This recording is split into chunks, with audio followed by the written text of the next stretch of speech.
Good day, and welcome to another episode of Agent X11 Hollywood Dark Journalist. Another light in this darkened world. I am your host, Penny L.A. Shepherd, and I am Agent X11. My co-hosts are David Zublik, Heather Day, Joan Renee, Chris Montgomery, Skip Press, Tom Althouse, Jessica Garza, Edward Medallion, Dr. Keith Abloh, and TJ Ward.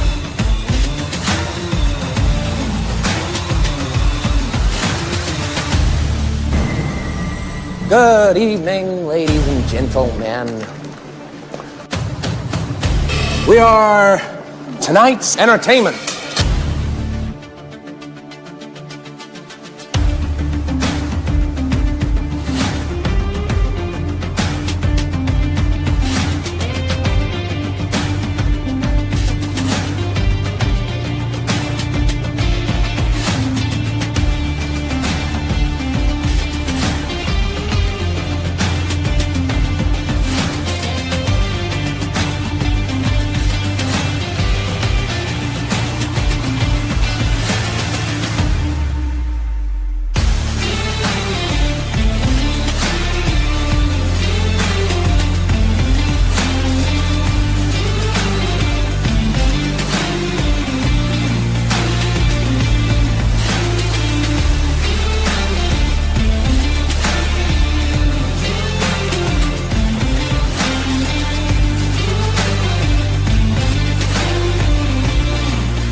Agent X11 Hollywood Dark Journalist begins now.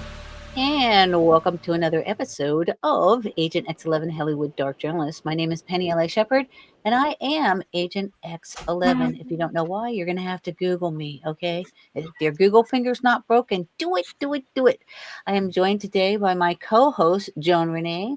Jen, author of Marketing is Mind Control, a brilliant work, and Skip Press, who has authored over 50 books, is a screenwriter and an amazing human being. And he also has another show on Agent X11 called, hold on while I get that alarm, called America's Golden Eon. We just finished one of the most amazing presidents in U.S. history, Donald J. Trump. So much more could have been said, but it was a wonderful show. Our guest today is Dominic Halpin. Now, you may ask yourself, who is Dominic Halpin? This is an episode of True Crime. Dominic Halpin is a documentary filmmaker. His film is Cognitive Liberty, Mind Control. And he talks about being terrorized still by psychotronic weapons. And you are in London, and you just visited with our very good friend, Jesse Beltran. He's doing a documentary out there. I think he's doing a couple, one with David Icke, and then also, can you tell us, what you experienced? You spent the day with Jesse, right? Yeah, I was lucky enough to witness Jesse work all day today, doing lots of scans for test subjects. So I think he had people coming from all over the UK to be scanned in his lab. So they had a full setup there with all the equipment, and it was wonderful actually to see that somebody's taking a scientific approach to this phenomena, which is sorely needed. Yes, he actually wants to solve this. Unlike some medical doctors that they get you as a patient and they're going to keep you for the remainder of your life. Jesse doesn't want that to happen. He wants to actually see a resolution to this happen. Can you tell our audience little bit about yourself and why you became, let's just do a backtrack. If you haven't seen Dominic, he was on our show last week. Oh, and by the way, I want to mention to everybody, we will be off from the Awake Nation and Agent X11 next week, starting Wednesday, Thursday, and Friday for the Thanksgiving holiday. Dominic, tell us how you came to be the documentary filmmaker and what spurred this action. Sure, yeah. So I am actually not really a documentary filmmaker by trade. Typically, I got into it because I started experiencing psychotronic weapons. So that means weapons that impact your brain.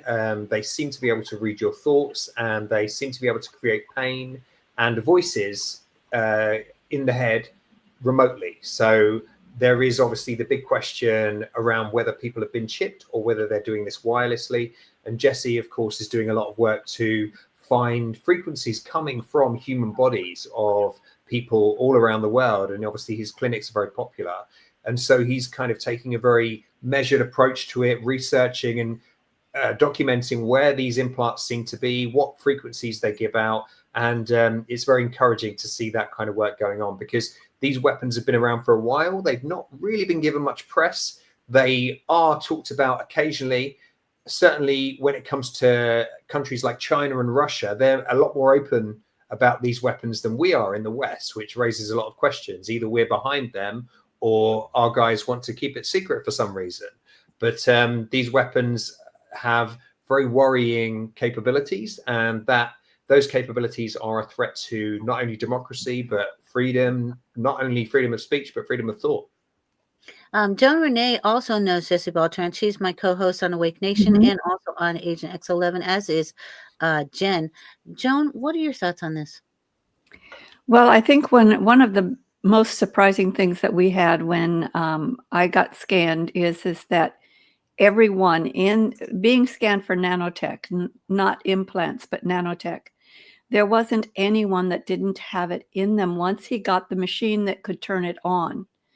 And before, he could only read what was, if it was turned on in an individual so that they could target them. But apparently we all have it in us somehow. It wasn't just, we thought it was the vaccines. We thought it might be the testing for COVID, but they've used other methods as well, to the point where he has not scanned someone and found that they had none in them lately.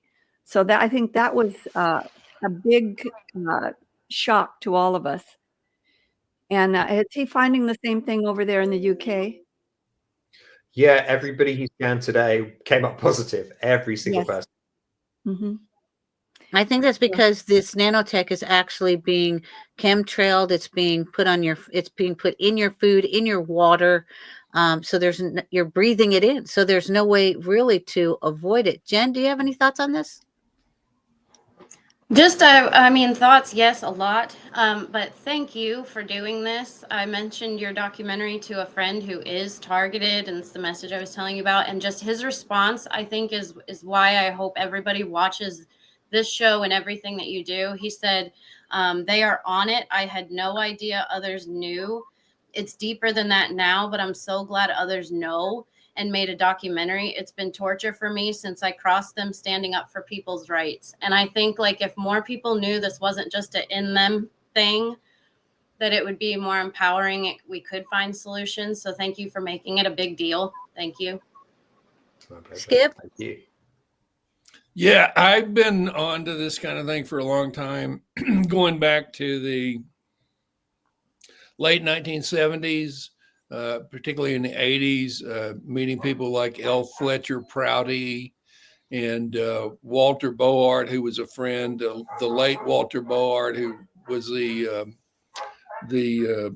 author of Operation Mind Control, who told me about interviewing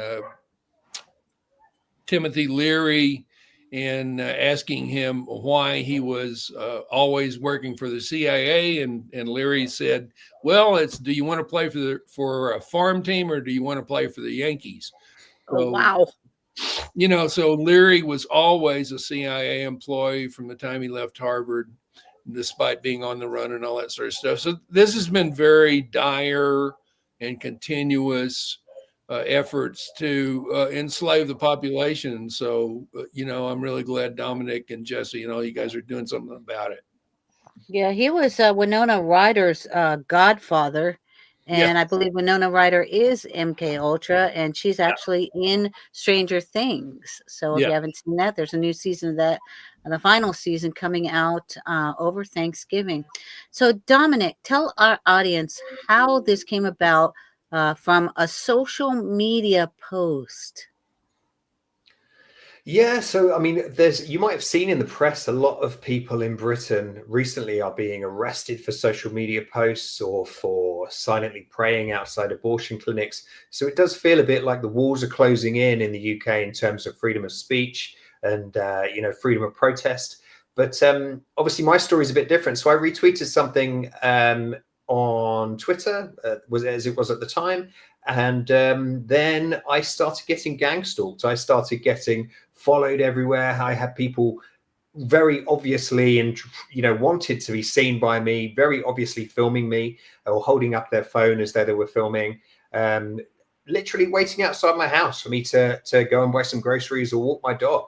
It was crazy. And so I moved cities, and the stalking followed me to that new city.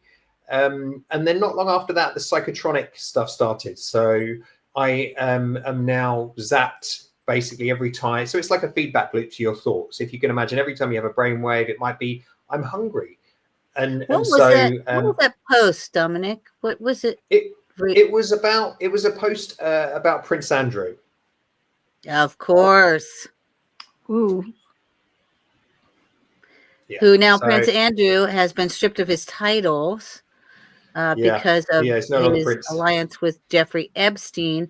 And in America, we are going through an entire revelation regarding the Epstein files, in which most of the Dems have been receiving money, and those people within our Congress. And it also aligns with a president, which would be a former president, Bill Clinton, who has been subpoenaed along with his wife to go to Congress, and there's allegations if he refuses that he will be thrown in jail along with his wife, because this has already happened to people like Steve Bannon.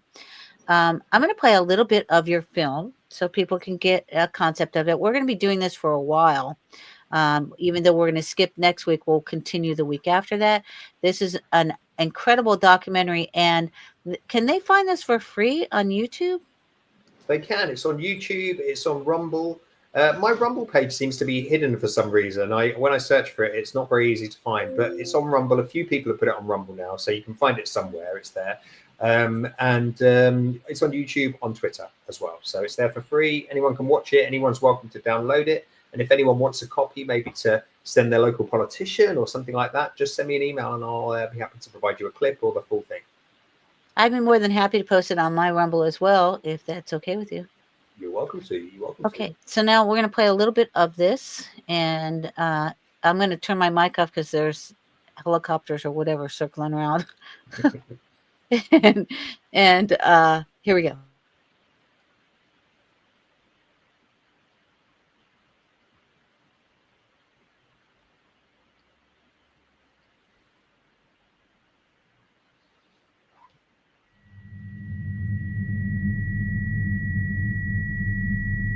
The very word secrecy is repugnant in a free and open society. We decided long ago that the dangers of excessive and unwarranted concealment of pertinent facts far outweighed the dangers which are cited to justify it. And there is very grave danger that an announced need for increased security will be seized upon by those anxious to expand its meaning to the very limits of official censorship and concealment.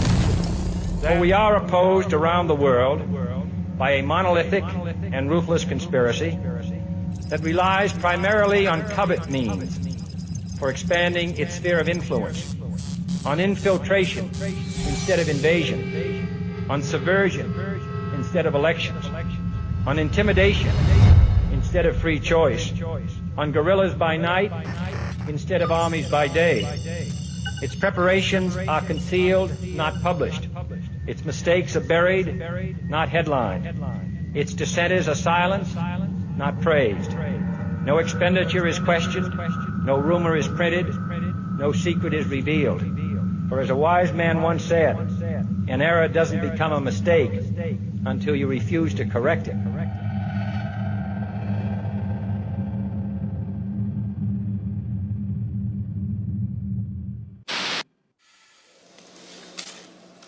Hundreds of people in the valley say they are hearing voices in their heads.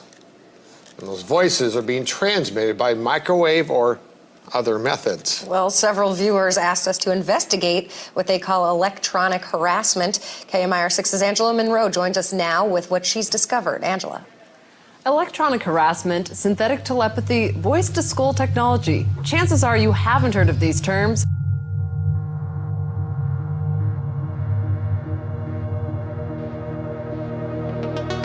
In the shadows, a silent menace lurks. It's a weapon that most governments refuse to acknowledge exists. We are not aware of a technology that does this. We've never seen a technology anywhere in the world that does this to people. It's invisible, has been in development for decades, and it may have been used to influence you without you even knowing. It's a weapon of mass destruction. It is believed to be the cause of Havana syndrome, but its capabilities don't stop there. It can create pain inside and outside the body, and send thoughts, images, voices, and video directly into the mind. It can also read your thoughts in real time, and responds to them at lightning speed.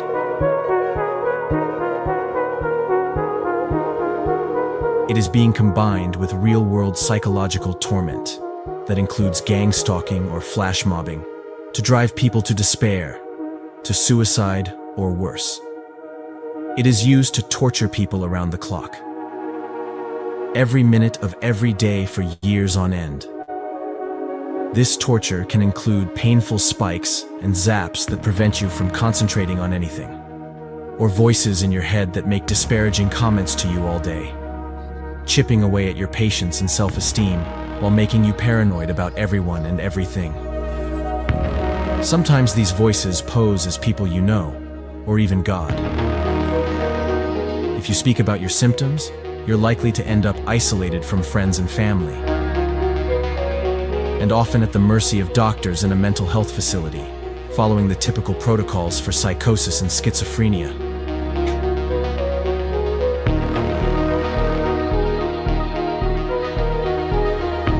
A growing group of people who are under attack from this weapon are refusing to be gaslit on this issue any longer. They're people who know they've been victims of a military-grade neuroweapon and a sophisticated psychological operation designed to destroy their life.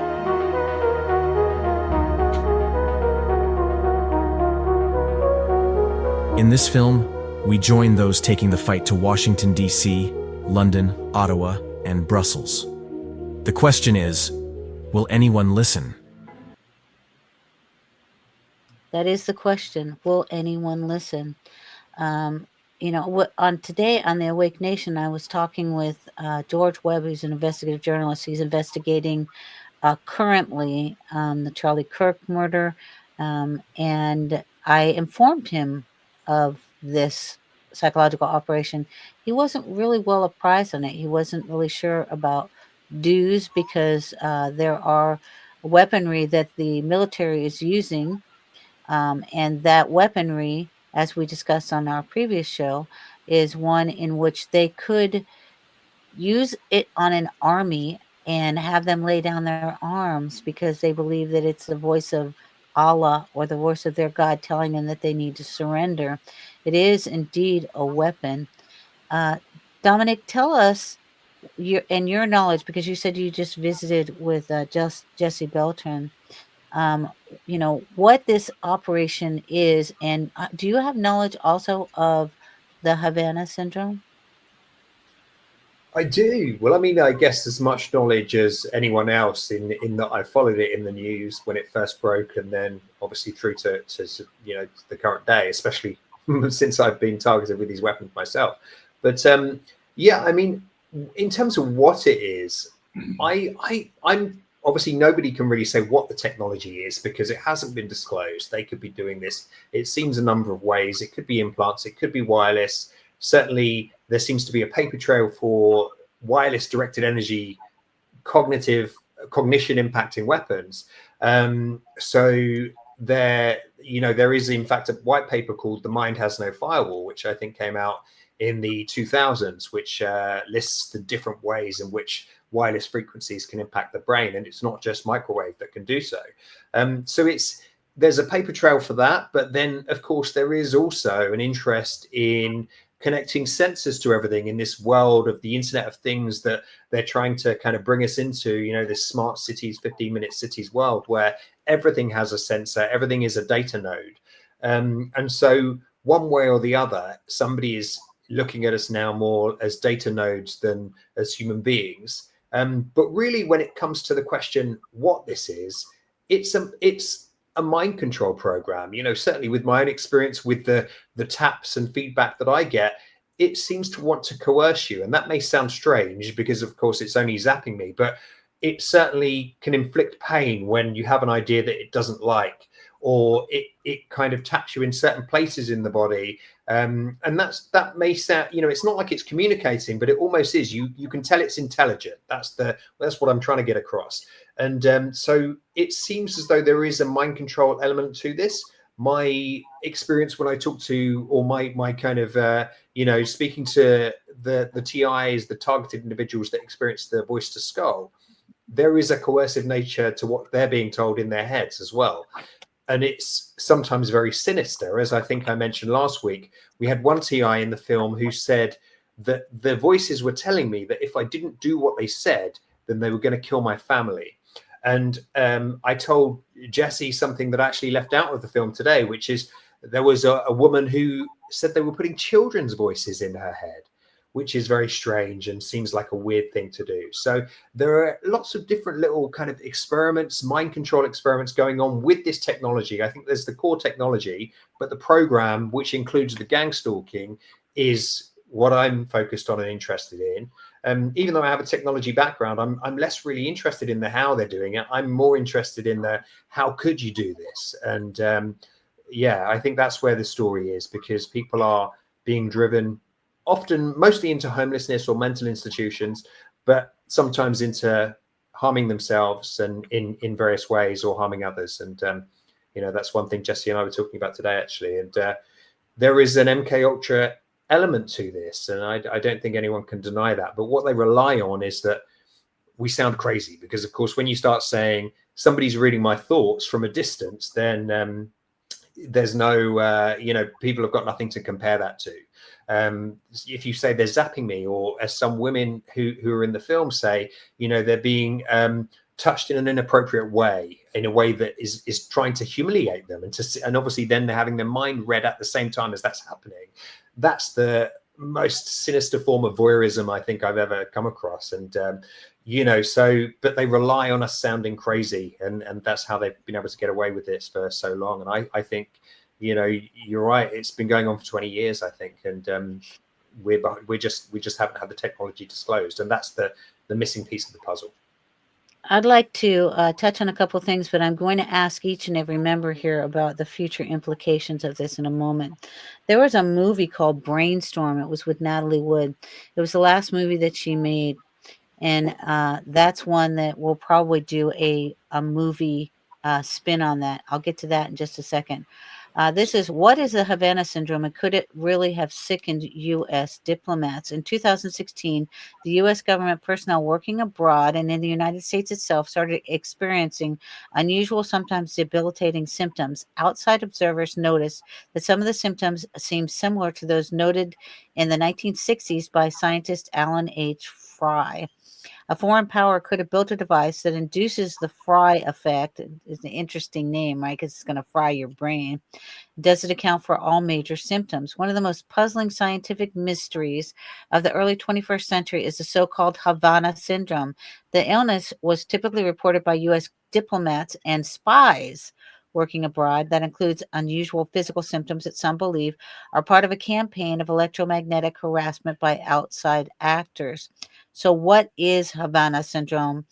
Exactly. This harassment can harness the Fry effect, a known phenomena in which electromagnetic energy can be used to induce similar effects in both people. We look into the history of both.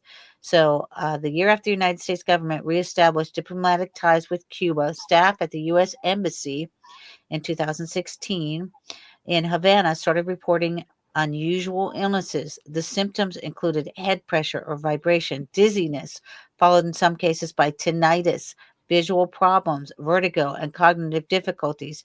The symptoms were sometimes preceded by a loud noise and pain. Then the U.S. diplomatic personnel and their families have reported at least 200 cases of what came to be known as Havana syndrome, with attacks reported in Austria, Australia, Colombia, Georgia, Kyrgyzstan, Poland, Russia, Serbia, Taiwan, and Uzbekistan. Some of those affected have had only brief symptoms, while others reported serious neurological issues that impacted work, sleep, and daily living. The syndrome, this is very funny, has variously been attributed to tropical crickets, the Zika virus, and even mass hysteria. But because employees of the U.S. government have been the majority of those reporting the symptoms, the leading theory is that it is caused by a clandestine attack with an electromagnetic weapon. Results of investigations have been mixed. In a 2020 report by National Academies of Science, Engineering, and Medicine, they considered directed radio frequency, RF energy, the most relevant suspect. In January 2022, the CIA determined that most of the attacks were not conducted by a hostile power, instead citing environmental causes, medical conditions, or stress, though in about 24 cases it could not rule out foreign involvement. In February 2022, a separate panel of experts convened by the U.S. intelligence community concluded that Havana syndrome was likely the result of pulsed electromagnetic energy delivered by a mechanical device. Now, why is it that our investigations said, well, we don't really know what it is.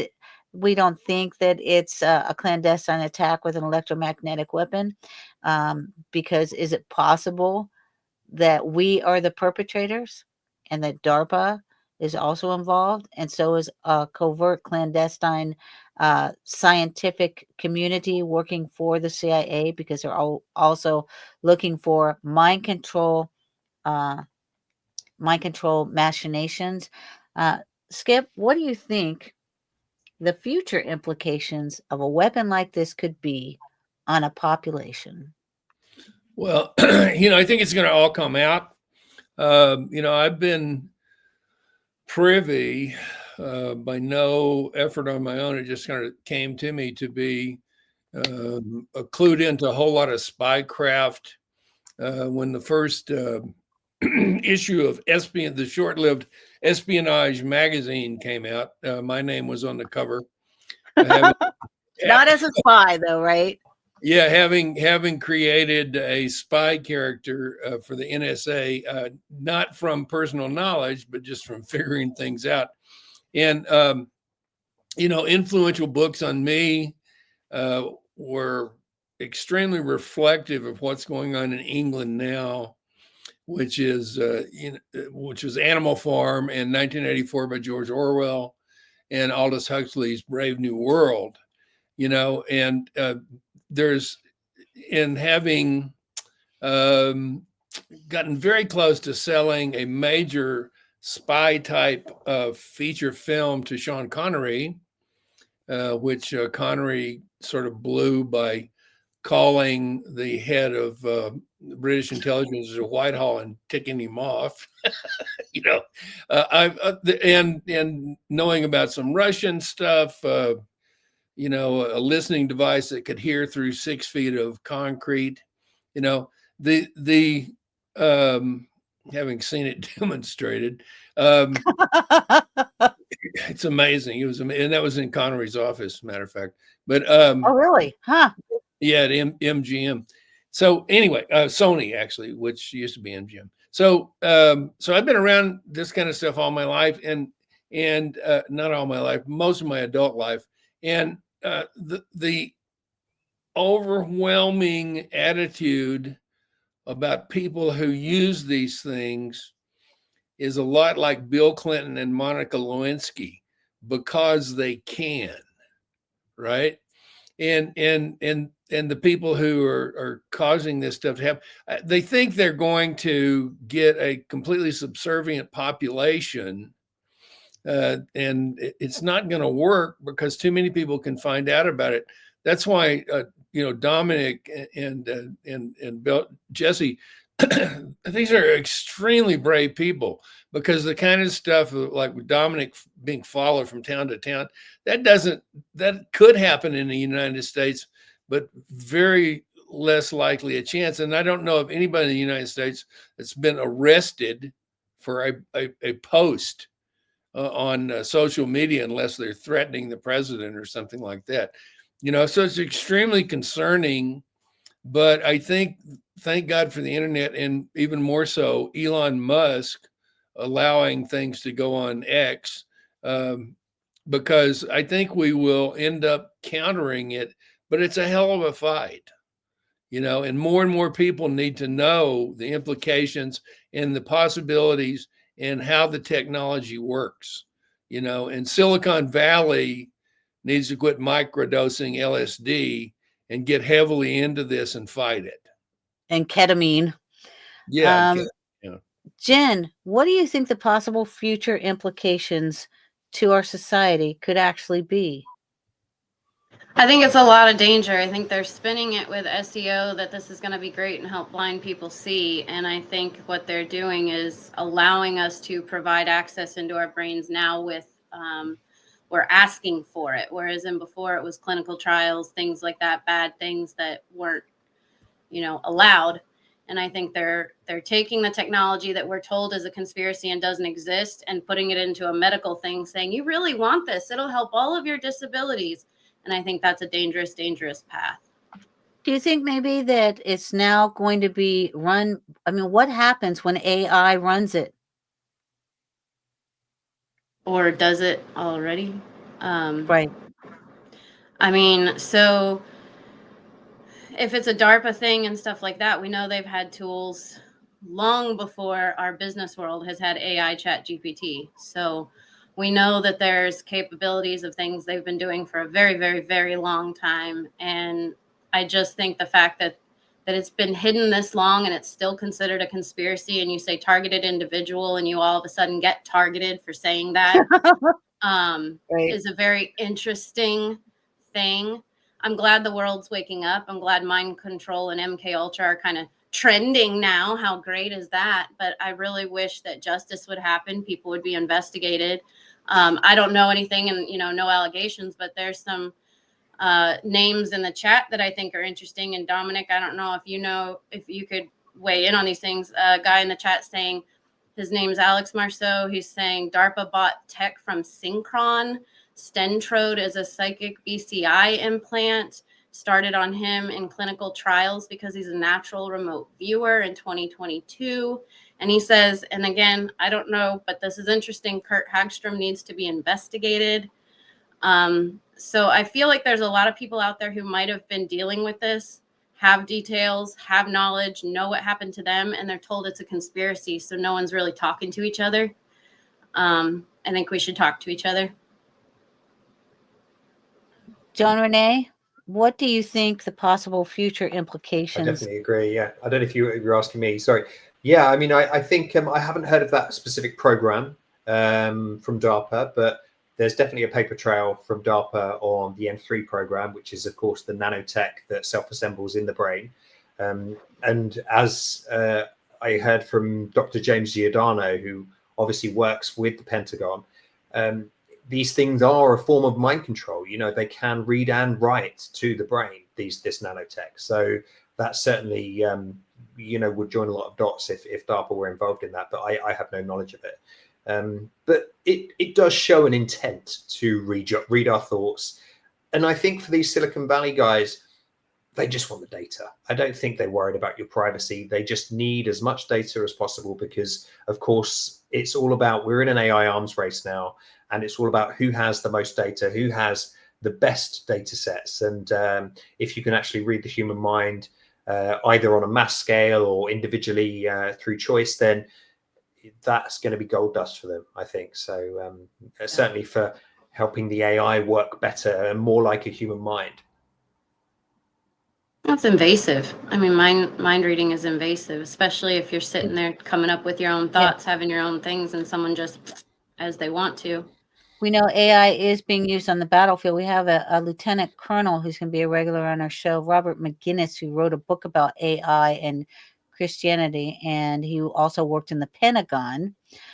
So it has some, as with any technology, there are philanthropic good things that can happen out of it. And then there are some bad things, and it is a choice that humanity needs to make and govern. Joan Renee, what are your thoughts about possible future implications of this technology? You are muted.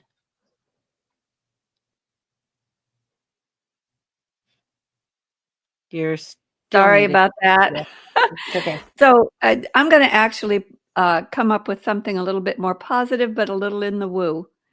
And that is that we've known for years that there are certain human beings, and we all have the ability, but some are very talented psychics that can read people's minds. And I did actually study that at one point, and I was in a class. The only person to ever get a degree in parapsychology was teaching it. And she was going to do a reading on each one of us because psychokinesis was her thing. So we each put an object on her desk. And I did an experiment. And one was where I would block anyone from hearing my thoughts. I was successful in doing that. Nobody knew I was doing this. I was just testing it. Can you block your thought? Can you put a block up, a firewall, basically? Yes. You can. But what I find is that people walk around with their thoughts and minds wide open. Anybody can read them that has the ability. And I think that they found the technological way to do this, so they don't have to use a psychic to do it. They can do it because there is a vibration to it. There is a physics to it, and they're doing that. So I think that once we really understand what they're doing, we're going to have to learn how our mind works and how we can protect ourselves, not just also with supplements or whatever that kills the technology they're using to do this, but also using our own ability to guard our thoughts, correct our thoughts, understand when it's our thoughts or when we're being intruded on, because a lot of these people don't realize that. I think where we get into trouble is that they can use this to keep you awake for days on end. And we know how that can drive someone absolutely crazy.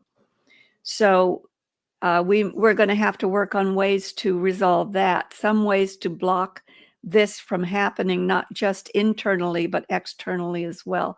So these are my thoughts. So basically, 1, learn our own ability to block it. 2, identify some internal things that we can take that will kill the tech that they're using, the nanotech. And then the third thing is to find ways to block it so that it can't penetrate, like they talk, Skip was talking about going through using a speaker that could go through 2-foot brick walls. If we can find a way to block it that way, or a counter vibration that prevents it from getting, that cancels it out, then I think that's where we're probably going to go with it. I think this is temporarily lived until we find a solution. So that's where I'm sitting with this, but we need to do our homework on it now because people are being hurt. Yes, I think that it is a Skip. Yeah, it's a 6-foot thick brick wall. I mean, the cement wall, concrete wall. Yeah, one thing I'm not surprised that you were able to block those thoughts like that. It's a wavelength, And these guys, all this technology, they're dealing with a wavelength. And if people are enlightened enough, sometimes they can deal with these things personally. But something that I noticed recently in my life, when these sort of crazy thoughts and everything start coming in, if you know yourself well enough, you can isolate and go, that's not for me. And once you do that, you have a better chance of isolating where it's coming from. And since these wavelengths and all these projections and everything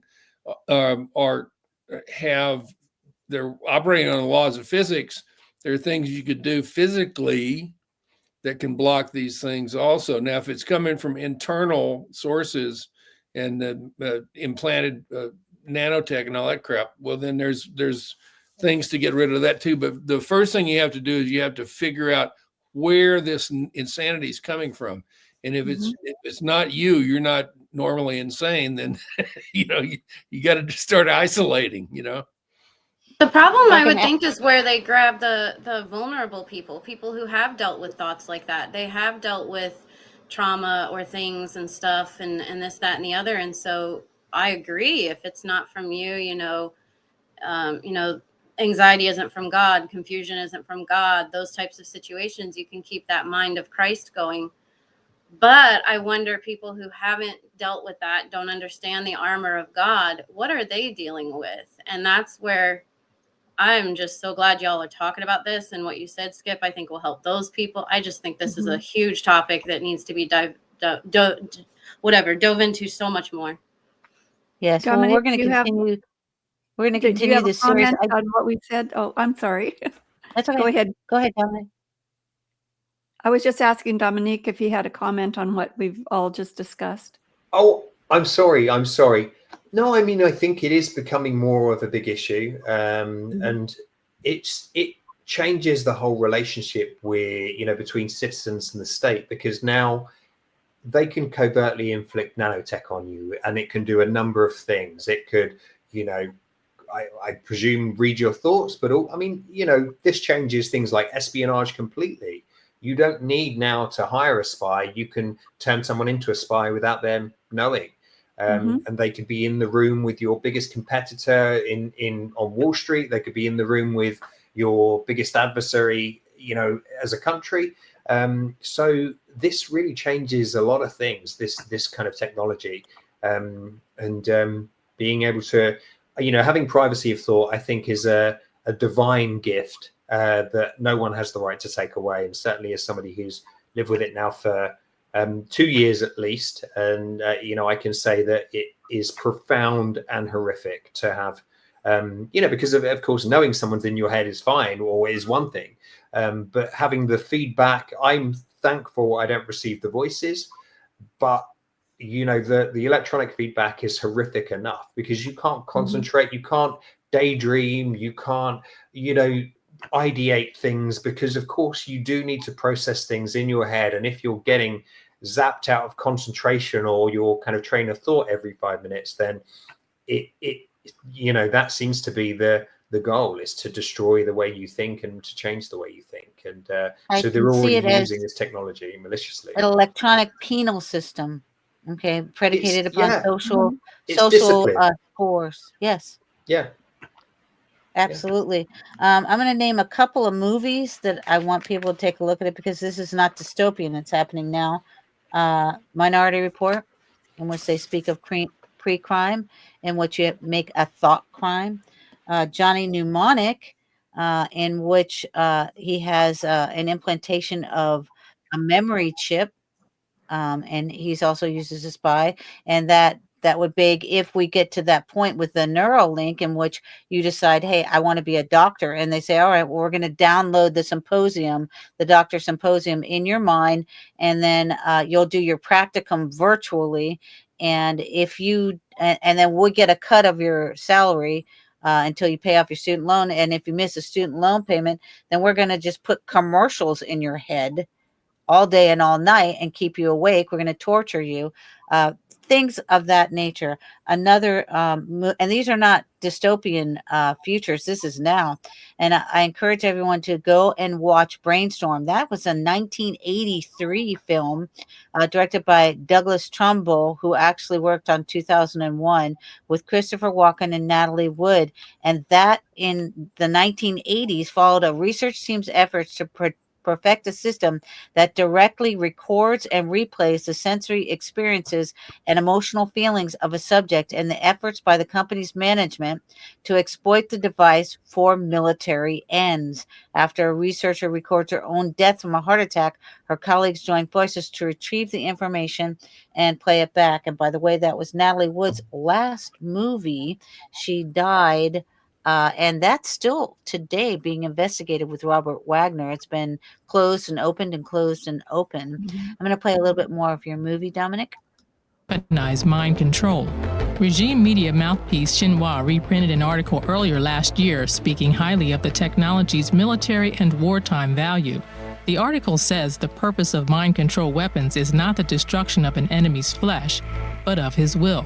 It also says the new technology doesn't require a chip implanted in the human brain. Instead, electromagnetic waves, light, sound waves, smells, among other things, can be used. Prominent neuroscientist and Georgetown University professor Dr. James Giordano confirmed to us that directed energies are increasingly being harnessed to impact the brain. If you're looking at things like directable energies, whether it's sonic energy, infrasound, or ultrasound, rapidly pulsed microwaves, well, these things, number one, are directable. Number two, they can be used with relative clandestine, if not covert, capability.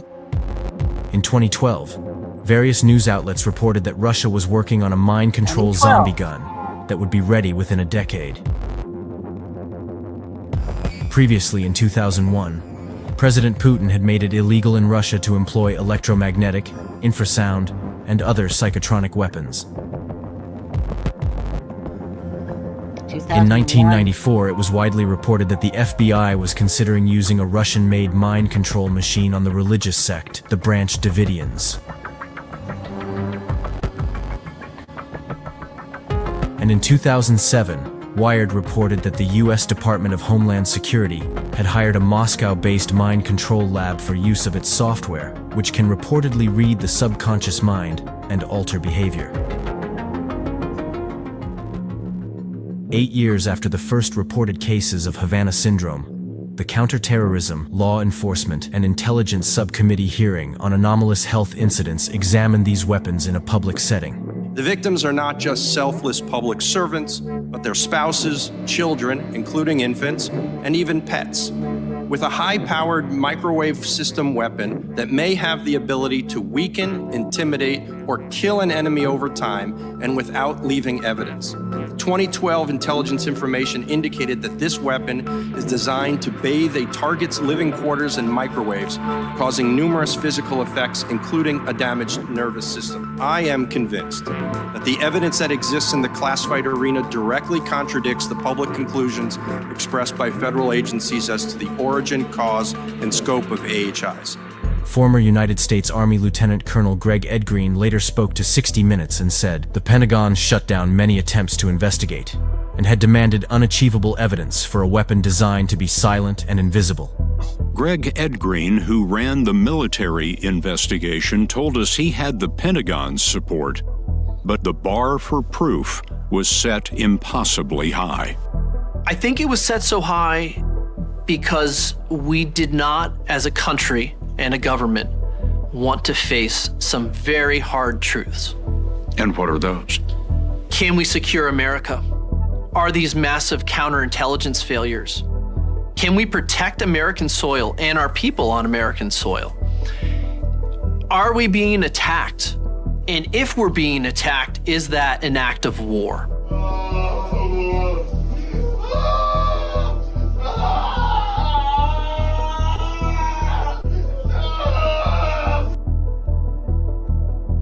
These aren't the first high-profile people to speak out.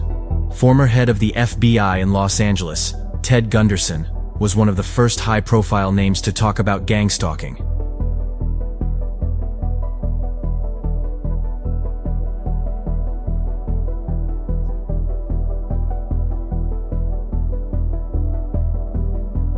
Mike Beck, a former NSA spy, is sure his Parkinson's disease was caused by electronic harassment.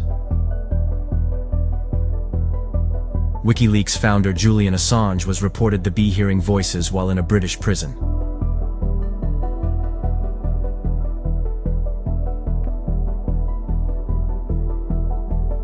Former Raytheon employee Eric Hecker has also recently gone public. I spent a year at the South Pole Station from November of 2010 to November of 2011. And it was in that experience that I came across what I now know to be directed energy weapons systems operating under the false pretense of scientific experiments. I suffer the symptoms of what are commonly referred to on the Havana Syndrome symptoms list. It's logical and reasonable to consider that, these corporations, there's nothing that prohibits them from having higher technology that they're not putting to market. Many thousands of people worldwide are suffering from the same set of symptoms. They get ridiculed by the media, ignored by the government, and are having their mental health weaponized against them. There's one organization fighting to change that.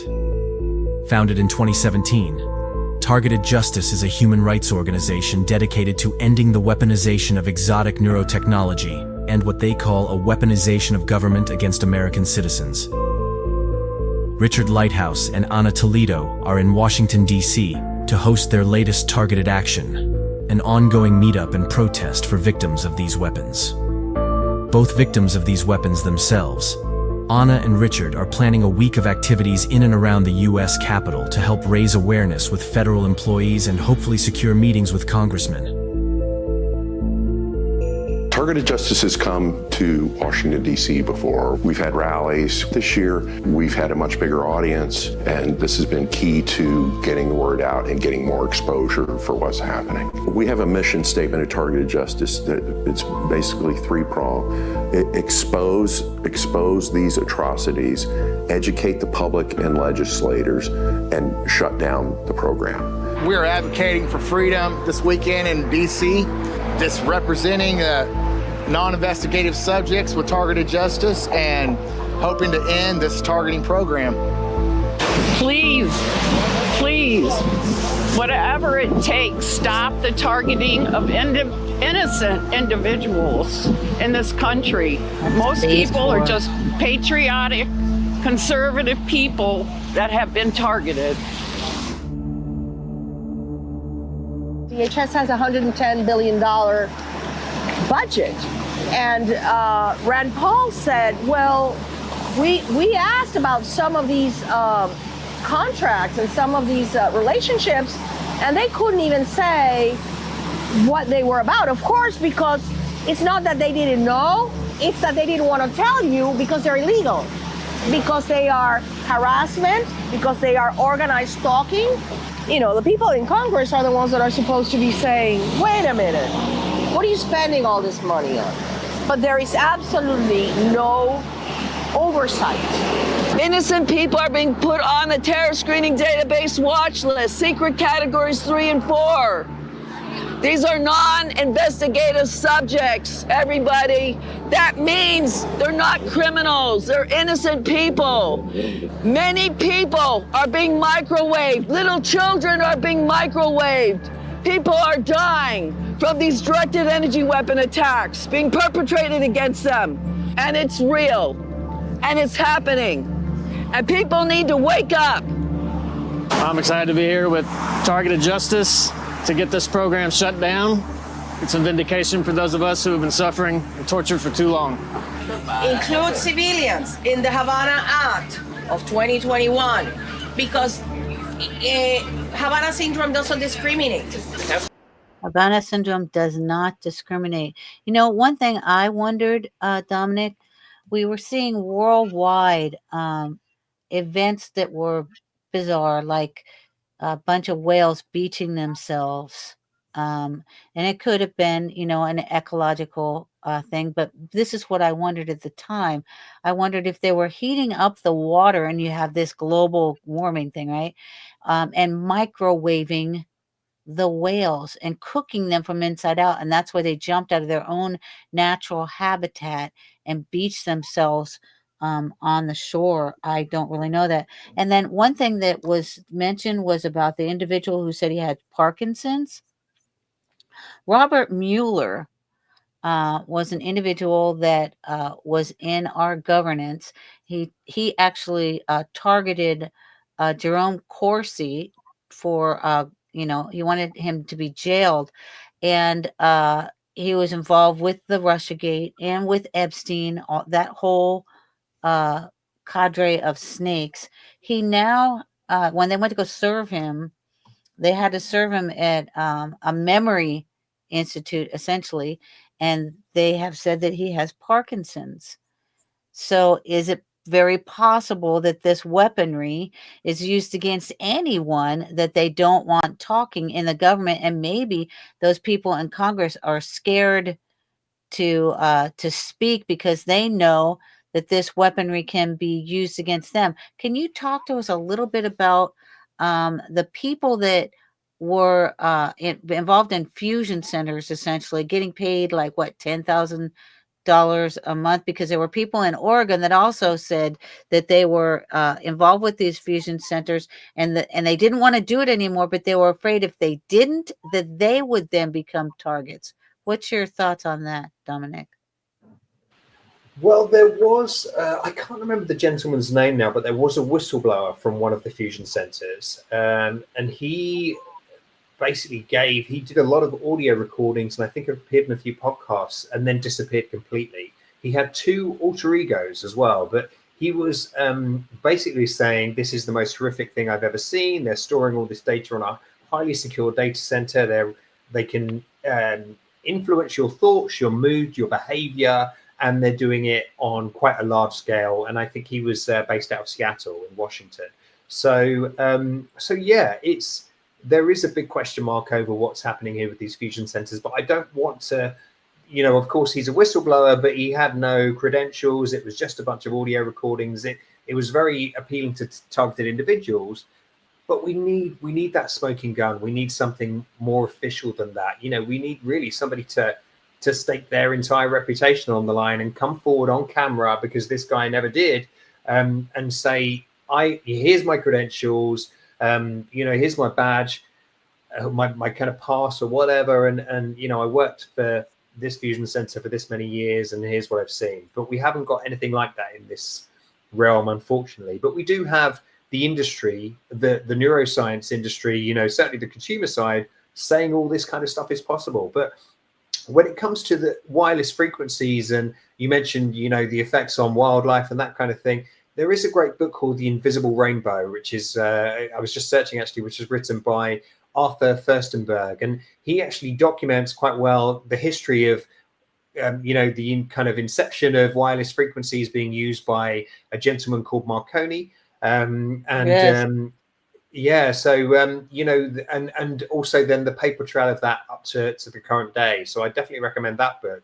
And there was another gentleman who has been, I believe he's still alive, called Barry Trower, Dr. Barry Trower, and he in the kind of mid 2000s was somebody who put his name out there as a microwave engineer, and somebody who'd worked with the British military to say, that there was testing of microwaves on the human population, on Catholics in one instance he kind of documented in Northern Ireland.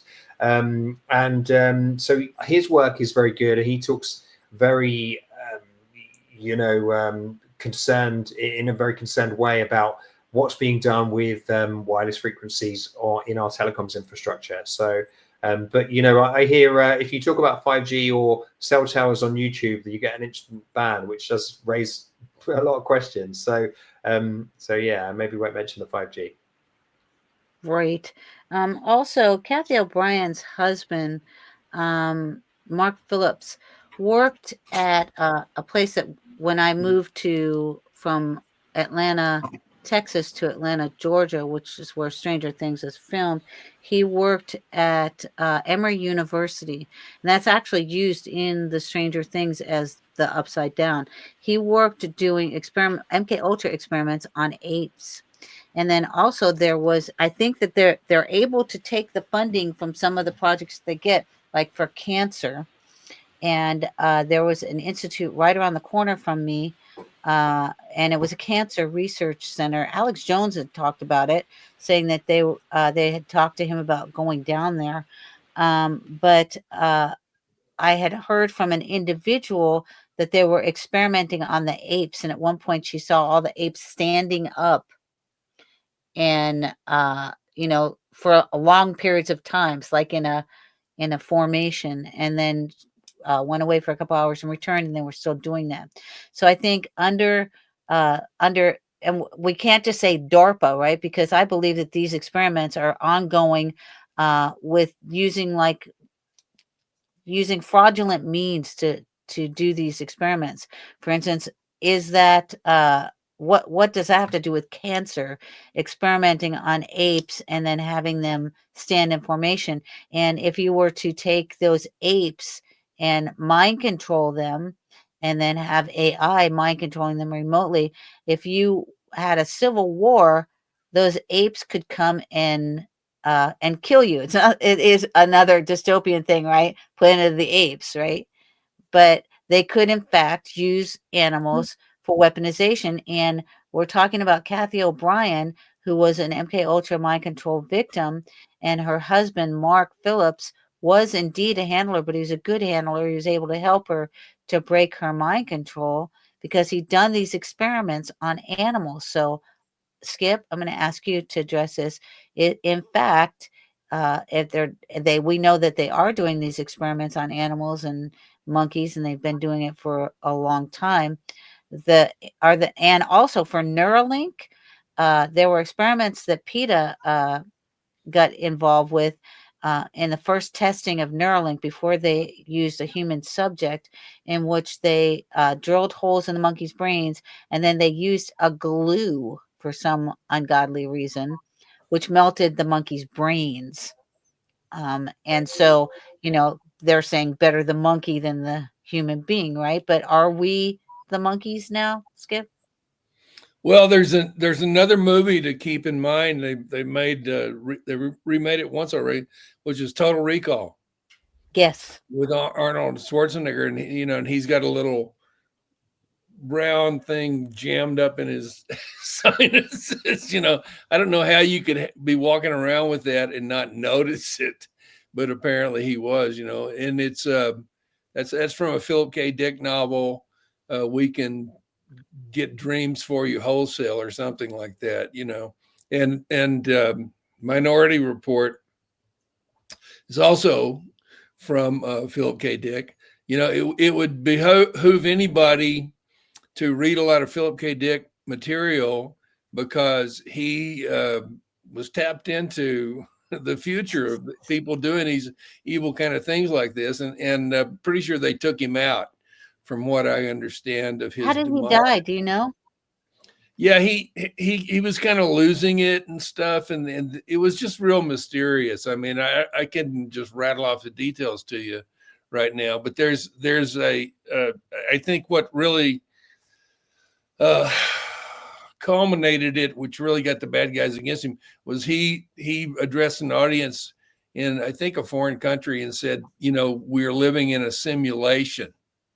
It's all made up, and that's what we're living in. And it's like, so it's sort of like if life is a dream, and there's people that want to control the dreams to be the nightmares they prefer, and so that's really what they're doing. So my solution to this kind of stuff is, animal experimentation, whatever. I hate it. It's terrible. But my solution is to do everything you can to raise the spiritual awareness of yourself and everyone around you, because it does make you less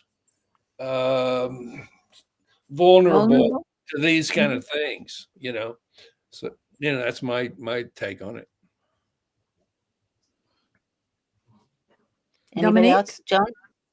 Oh, yeah, I kind of agree with what Skip was saying as well, but I have a question for Dominic on your specific targeting. Are you still being targeted? I am. Yeah, absolutely. And can you explain to us what happens? Yeah, sure. So it was a lot more intense when it first started. Having said that, it kind of comes and goes in terms of the intensity. But when it first started, it is very shock and awe. So they keep you awake for maybe they'll let you have an hour's sleep each night. They'll zap you, kind of very intense pain, really weird dreams that seem. I mean, Jesse and I were talking about the dreams today actually, and one of his colleagues, and it seems almost like an interrogation. So they can pick information out of you. Have you ever cheated on your taxes? And they'll kind of leave you with that question just as you are waking up from the dream. So the first thing or the last thing you remember, or the only thing you remember from the dream, is the question. It was very intense. They kept me awake, and then when they did let me sleep, I was beamed there. Kind of very strange, intense dreams that seem to be kind of driving a message. And it's essentially a lot of pain and a lot of, because of course you don't understand what's happening to you at the time. I was like, is this some kind of, I know the Vatican do exorcisms. I was like, is this some kind of demonic possession at first? They certainly wanted me to think that I had the mark of the beast. So I kind of, they worked me up. I mean, I was getting very little sleep at the time. So I know this may sound a bit far-fetched, but of course, I thought they put something in me. And they wanted me to think that. Right. And one thing though, that is, I mean, I've never really had any of the heart problems with the weapon. But one thing they have done to me, which was very concerning, is they can literally just close your airway like Darth Vader. And so they could kill me anytime if they wanted. And, presumably they can do this on anyone else they want to. And, Dr. Robert Duncan, who was the CIA whistleblower, has talked about creating aneurysms with this technology. And given some of the injuries we hear about with Havana syndrome, this is pretty much what's happening. So this is definitely And a death from the cancers. distance. Well, this is it. Exactly. Yeah. Fast moving I think cancers. Duncan died of cancer. Yeah. I don't know how he died. Yeah. One more question for you, Dominic, and that is the big question for all of us is how in the world, when they're doing this, can they hit just one individual when there's others around them? They can just zero in on one individual. And there's been several theories out there, but what have you looked into that? Well, there is such a thing from the cell towers called beamforming, where you can kind of get two separate towers to form a beam and then shoot in a kind of even a pencil thin. Certainly with some of the attacks, their favorite one, for example, when I'm at night when I'm trying to sleep, they will do a very fine kind of pinprick, but a very slow kind of ticklish pinprick in your lower back or at the sole of your foot or something. So you have to scratch it. So it's basically keeping you awake by a very slow, we're just spiking you here, we're just spiking you there, and then you're just about to get to sleep. And so yeah, I mean, I've experienced certainly very precision hits with this. There was an article in a kind of, it's news today in the UK actually, that the British Army have just launched their new laser, they call it a laser weapon, which can hit a coin from 20 miles away. So there is this kind of precision in certainly in directed energy weapons. These are weapons that we haven't been told about. What you wonder is to get to you, if they go through another human being, can it skip that other human being and hit your frequency only? This is what it seems to be able to do. Or maybe, it could be coming from the closest cell tower to me, or it could be somebody in a basement down the road. I really don't know how they're doing it, but they are hitting us with such precision. I wish I did have the answer for you. Yeah. Kind of like an IP address. So during COVID, when we were finding out there were individuals that were walking into rooms without their phones or whatever, and they'd walk past the TV and it would say, connect your Bluetooth. And they're like, what? Yeah. And it was actually, they have no tech on them, but they were being asked to connect because they have the IP address. It's their IP address, which would be your DNA, essentially. I mean, if this is something that's, you could be right. It could be just a brain print, but also if this is something that's inside the body, then you presumably already know how to turn on and turn off certain pain receptors. So they might not even need to touch your knee if they want to spike your knee or cause pain in the knee. It might all be done from the brain, for all I know. But certainly they have the precision. There seems to be, I mean, the way it kind of touches you sometimes, it does feel like it's brushing past you. So it certainly does have that feedback of being a kind of, a force that's touching your face. Yeah.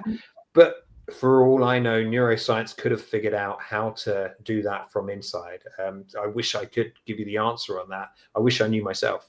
Now, Jesse said in him that he had an implant and he was going to have that removed. And he said he referred to it as old technology.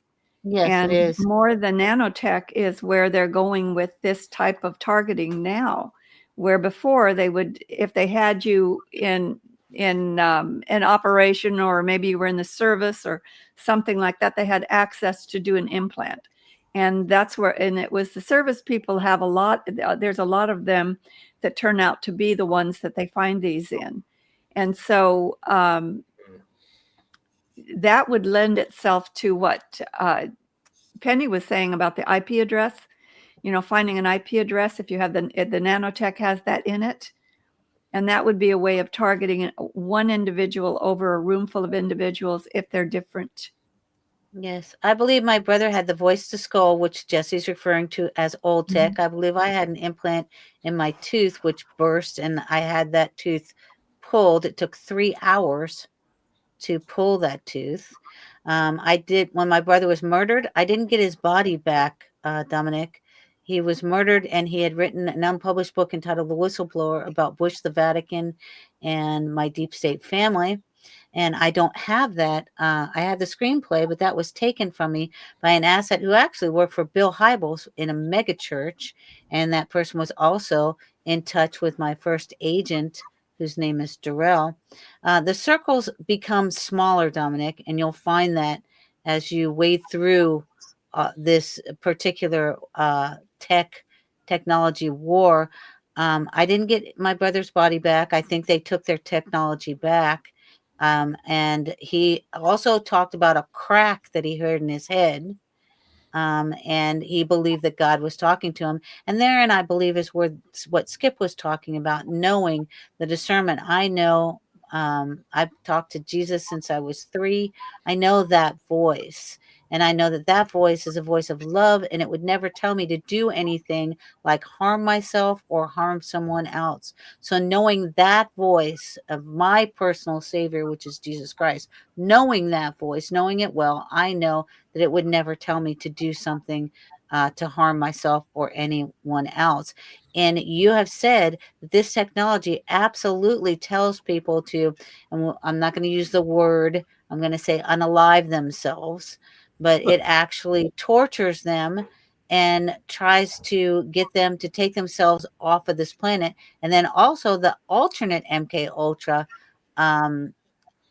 operation is to get the MK Ultras, like which was in the book, and the movie was made with Denzel Washington about an MK Ultra assassin, is to get them to assassinate political figures, and that's a Manchurian Candidate, which was the experimentation was in Manchuria.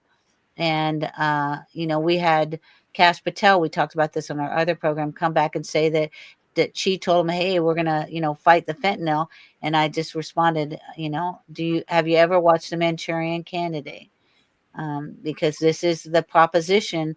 And then I believe also it's the overwhelming of the New World Order proposition for control, which we just went through this entire pandemic to see who will bend the knee, who will comply. And those that are not complying, like yourself, when you made that tweet against the monarchy, you retweeted it, you didn't initiate it, but then you become a primary target. And they say, hey, we're going to target this guy. But you did something that most people do not. you actually said, I'm going to make a documentary on this. And you did. And I just think you're an incredible human being.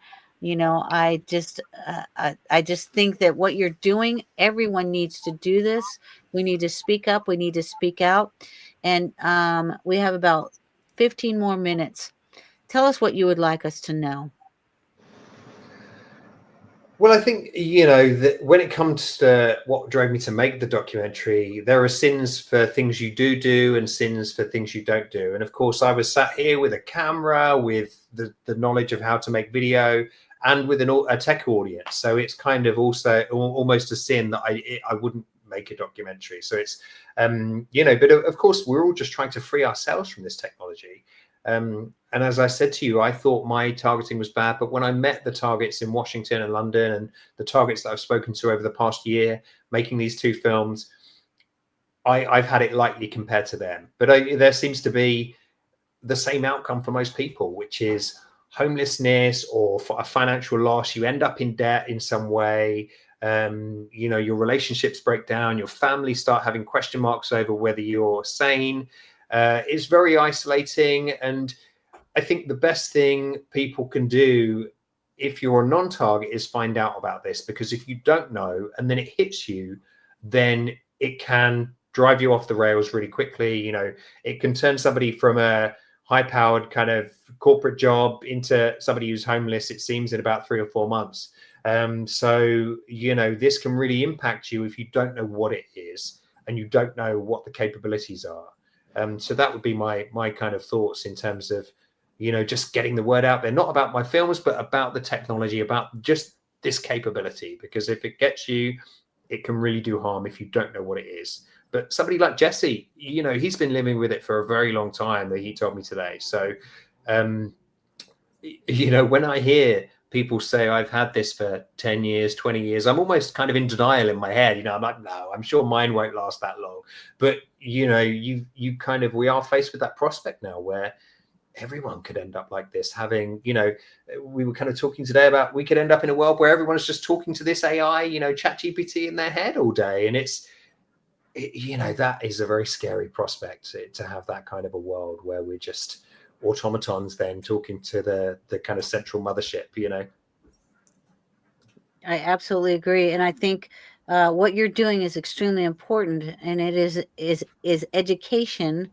And how do we stop the nefarious applications of what could be some very promising technological advances?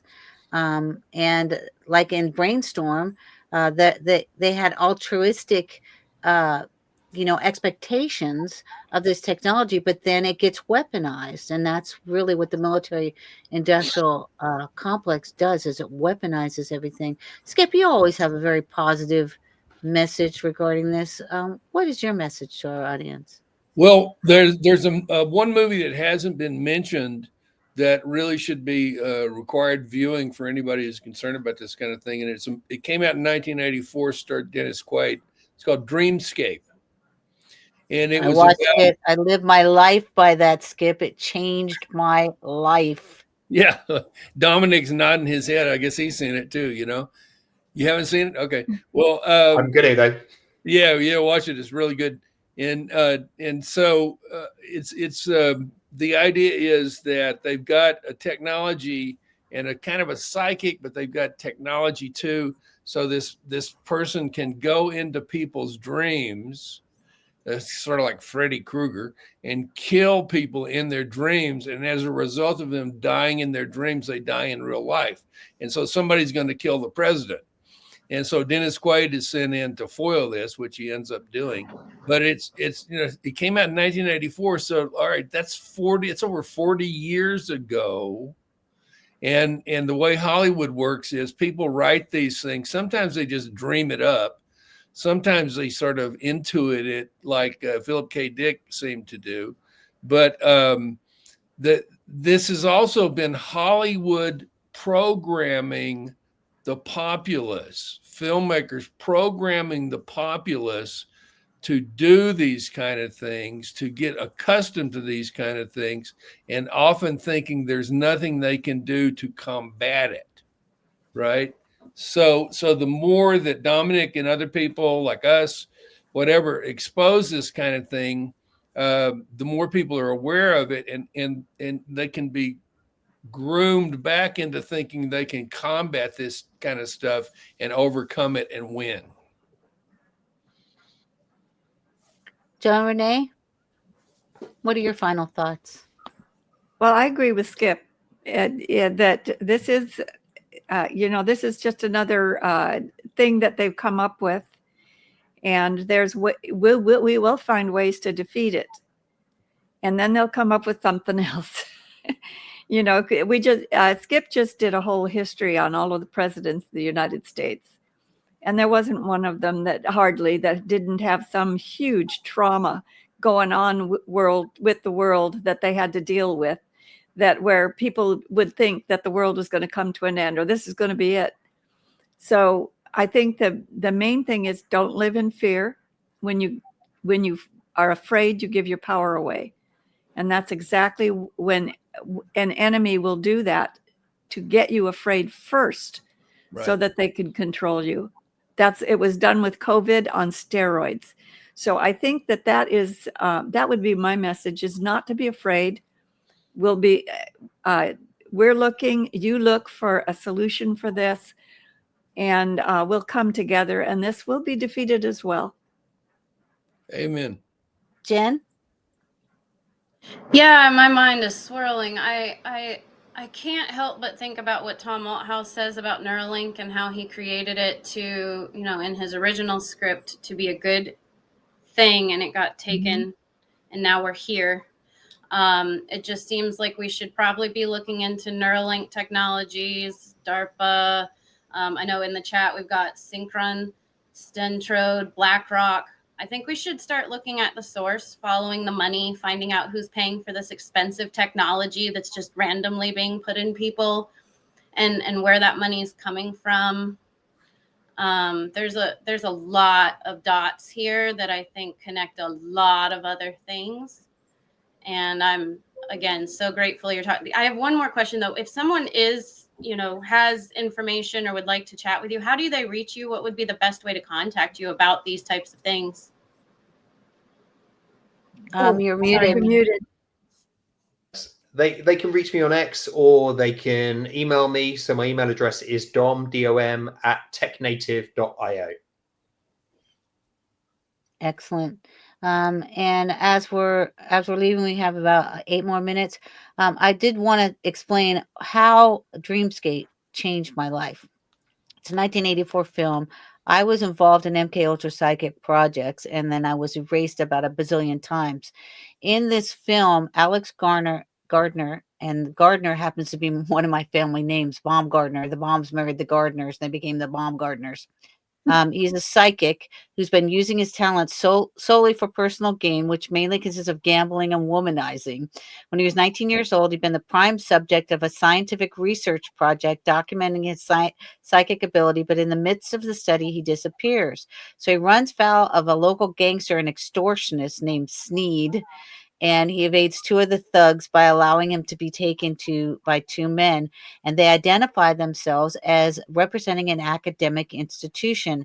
At the institution, he's reunited with his former mentor, who's a good guy, Dr. Paul Noventi, who is involved in government-funded psychic research. He's aided by a fellow scientist, Dr. Jane DeVries, and he's developed a technique that allows psychics to voluntarily link, what does that sound like? Neuralink, link with the minds of others by projecting themselves into the subconscious during REM sleep. He equates the original idea for Dreamscape to the practice of Senoi natives of Malaysia, who believe the dream world is just as real as reality. The project was intended for clinical use to diagnose and treat sleep disorders. That's pretty funny, because I almost went to a sleep disorder place, particularly nightmares, but it's been hijacked by Bob Blair, a powerful government agent. Note if he convinces Alex to join the program in order to investigate Blair's intentions. what they try to do is they have a bad person, and here's the bad versus the good, come in, and he's a professional assassin. But then they have Alex come in, and Alex goes into the dreams to help people to conquer things. So he goes into the dreams of a little kid who's seeing a snake person, and he helps the little kid fight this snake person, right? And he changes the outcome of this child's dreams. So then he goes in when he realizes he can do this, and he realizes the nefarious intentions of this institute, who then bring the president there because the president is having dreams about nuclear war, and they intend on murdering the president. If you haven't seen this, you really need to. Well, at that time in my life, I was having dreams about my mother, who was an MK Ultra individual. She joined MK Ultra, I believe, with my father, and that's how I came about from the MK Ultra projects, and in this scenario, my mother was chasing me around with a butcher knife. And she was contacting me. And so I needed to find some kind of an intervention to stop this dream. And I watched this movie, and I realized I could, in fact, change my dreams. And I did. And my mom was still contacting me. She was like talking about, my brothers being from the bowels of hell. I mean, she was involved in psychic projects as well. And I had an aunt who said she thought that my mother, whose name was Millie, was omnipotent. And I said, only God is omnipotent. And I do have those same psychic abilities. So therefore, movies can change your outcome in things. And also, the CIA is involved in the movie business, if you don't know that already, and they're leaking information through these movies. So I just wanted to leave you all with that. And now I'm going to ask everyone where they can be found. Skip Press, where can people find you? Skippress.com and skippress on X. On Twit. Right now, so I'm getting confused here. That's old school. And then in Pennyland, Agent X11 Pennyland on every Friday, and Awake Nation every Monday morning. God bless you, Skip Press. And God bless everyone in this room, because I could not do this without you. And I sincerely love you all. Jen, author of Marketing is Mind Control, where can people find you? Thank you so much. You can type that into your URL bar, just try.com, marketingismindcontrol.com. It should work, or find it on Amazon. And then you can find me, DM me anything about this topic I'm so interested in. So at the Nerd in Charge on X, pretty much any platform, but that's the one I respond to. So thanks. Excellent. And John Renee, where can people find you? You can find me here on Agent X11 on Tuesdays, Wednesdays, and Thursdays, and sometimes whenever. When there's a crisis. When there's a crisis. And then you can also find me on the Awake Nation on Tuesdays and Thursdays, Trauma Triage on Wednesdays, and you can also find me on Joan Renee 27 on X. And please do go ahead and follow. I do post these shows over there as well. And Dominic, I'm going to ask you one more time. How can people get in touch with you?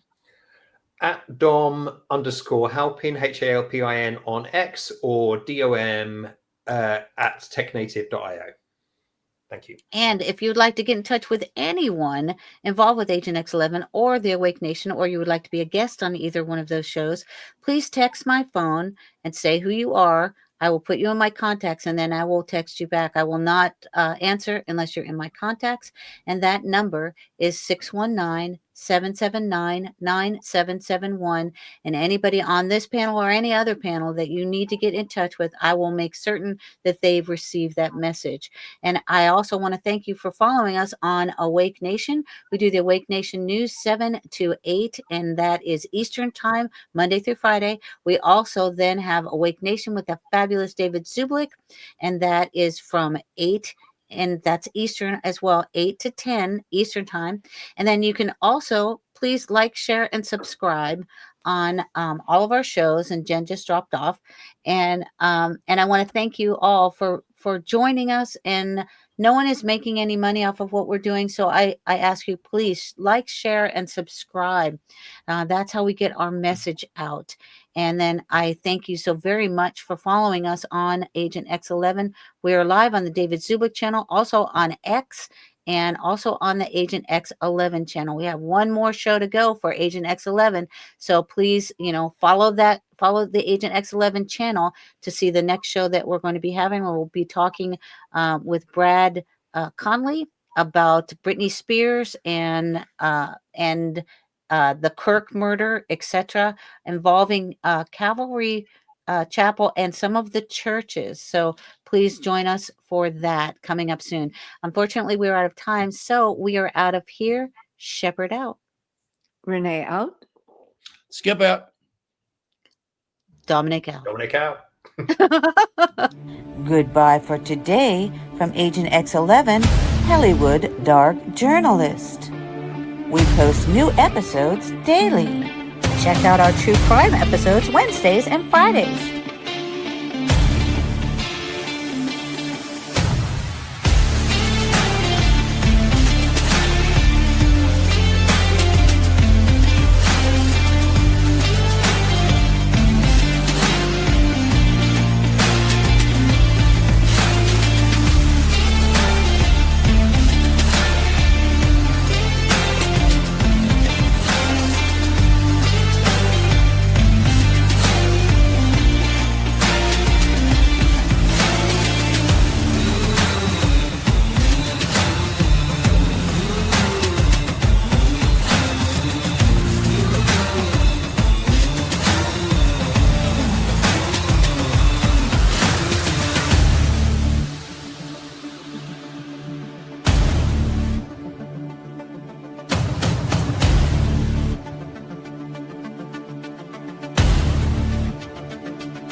Don't forget to watch our main show, David Zubik's Awake Nation, on the David Zubik channel on Rumble, live Monday through Friday, 7 a.m. to 10 a.m. Eastern.